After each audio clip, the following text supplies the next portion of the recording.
অবস্থা নষ্ট দেখতে পাচ্ছি। কত বছর ধরে পরিষ্কার করেন বলেন? অনেকদিন পরপরই করি, একটু গলিতে না স্প্রে করে। হ্যাঁ, তারপর তো আপনি এরকম রাখতে পারেন না। থাকবো। টাইলসগুলোর অবস্থা দেখছেন, এগুলো এত কালো কেন? এগুলো কালোভাবে এইভাবে প্রত্যেকবার বেলায় হয় নাকি? এগুলো তো আপনাদের টাইম মতো পরিষ্কার করা উচিত। যেভাবে আছে সেভাবে মনে হচ্ছে না যে আপনি পরিষ্কার করেন। ভিতরের অবস্থা এইগুলো স্যার এখন যে টিম স্প্রে করছে স্যার, এইগুলো টিমেরটা আসে স্যার।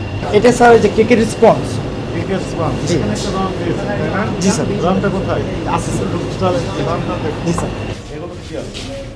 এগুলো স্যার যে ডিম ভাঙছে, কাজ করার জন্য ডিম পড়ছে। ডিম ভেঙেছে, এখানে কাজ করা যাবে। কাছে আসে। কত বছর ধরে পরিষ্কার করেন না? বললেন যে ময়লা আবর্জনা পরিষ্কার করার জন্য। এরাও তো পরিষ্কার রাখতে হয়, তাই না? জি স্যার। পরিষ্কার আছে? জি।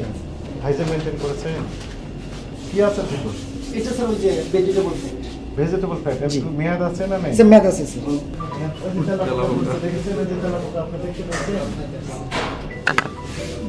আপনি এখানে তেলাপোকা থাকবে কেন বলেন? এটার ভিতরে খোলেন, দেখি কি অবস্থা ভিতরে। বিখ্যাত একটা ব্র্যান্ড, তাই না? ওই যে নিচেও আছে তেলাপোকা।